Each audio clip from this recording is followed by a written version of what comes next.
There are a number of different methods that are recommended, and techniques used, to try to initiate out-of-body travels or astral projections.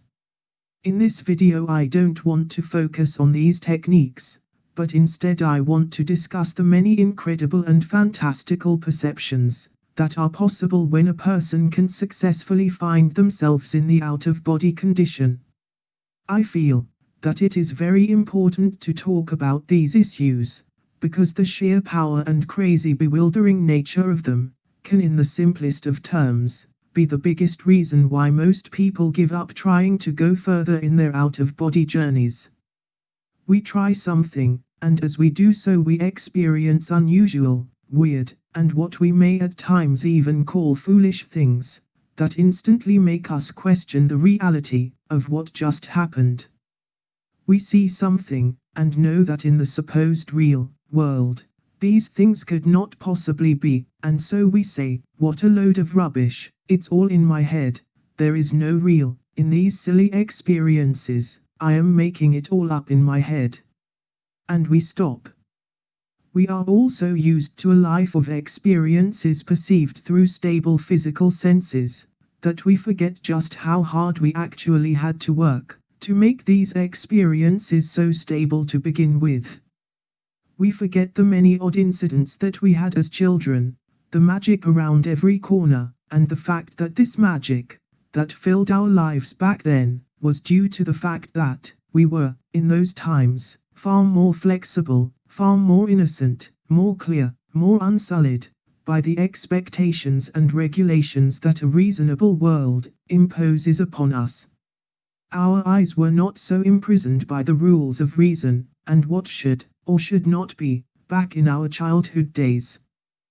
These young and unsullied eyes were far freer, and they might for that reason warp things on occasion, see near as far, change the color of things, and even at certain times, see fantastical events and beings that now, with our completely ordered and reasoned eyes, we could never see.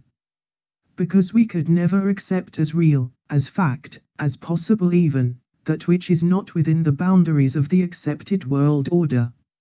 If our eyes do funny things now, we reprimand ourselves, we tell ourselves that something is wrong, we are losing it, some kind of it, I don't know what it exactly, but whatever that it is, it means that we must be going nuts, that we have broken a law of reality, or that we are broken ourselves, and are in quick need of some kind of medication or counseling.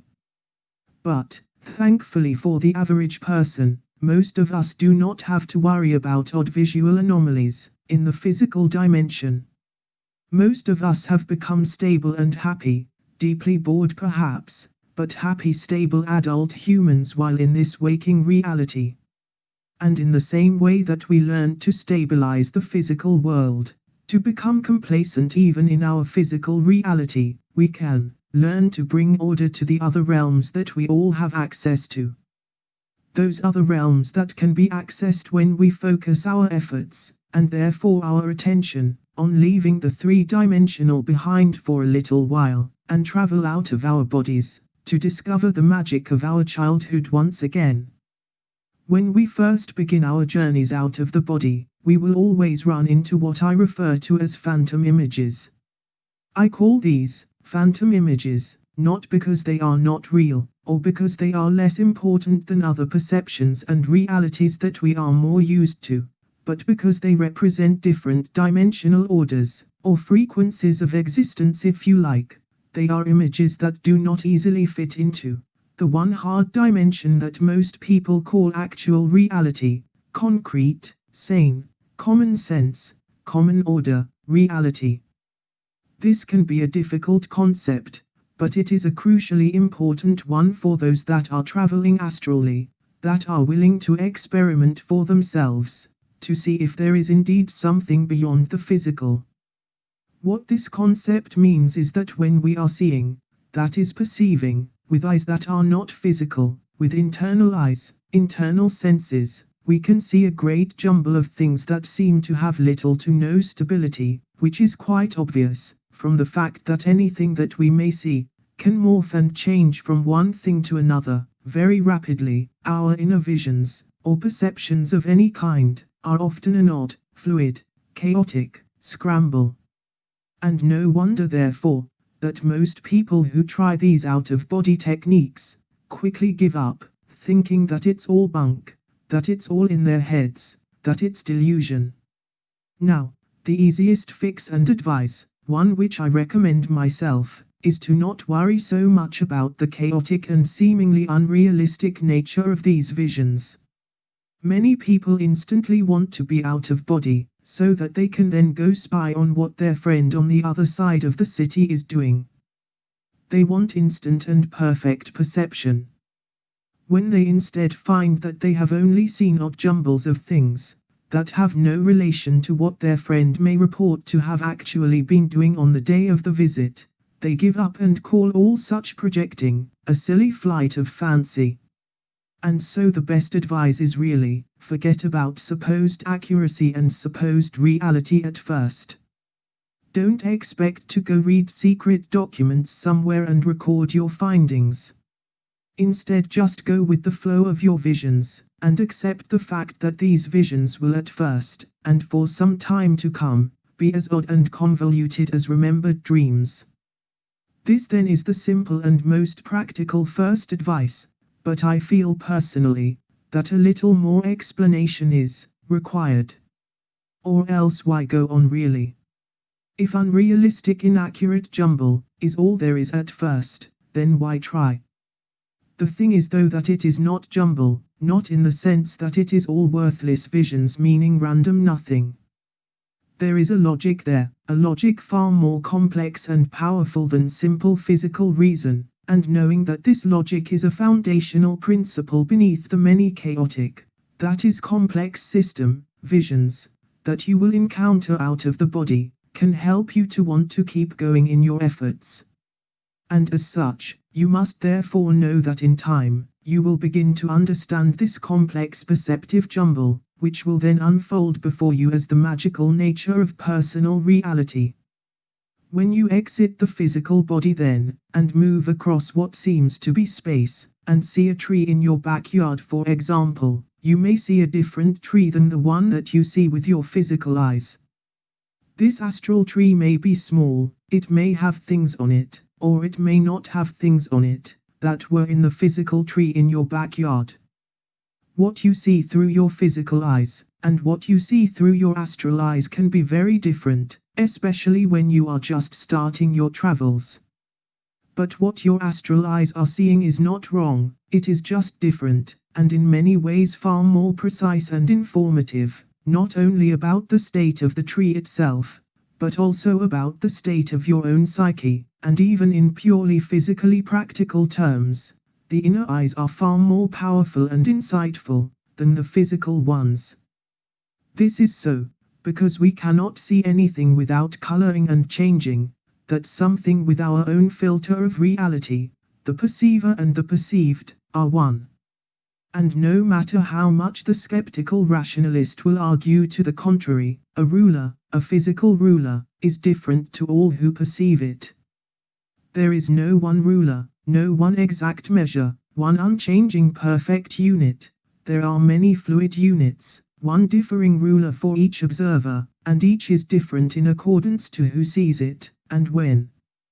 There is no out there, only our impression of what is out there, and an agreed upon consensus, a very fluid and changing consensus might I add, of what that reality is, a consensus which we, in the modern world, call the rational, the physical, and the real.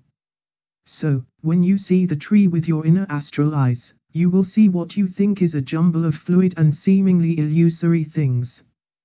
But that jumble is made up of many important perceptive events, that do matter. Let me give you an example of what you may see. Most often, what you will see at first, is your concept of what that tree should be, your ideas, notions, expectations, your memory, and therefore beliefs as to what that tree is, and ought to be.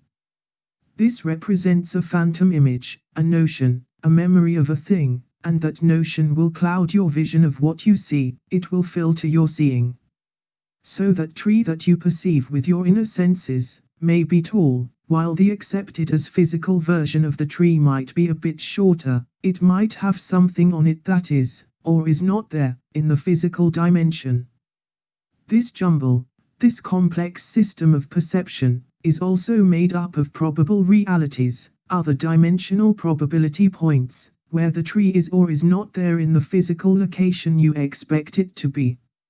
It may also be green, purple, a cow, a person, a thought of something, like an idea superimposed on the place where the tree should be, and such probability points, that is other dimensions of actuality, will cloud how you see the astral tree, and will therefore, from the perspective of a reasonable human, be phantom images, illusions superimposed on what the tree is supposed to be in the physical dimension.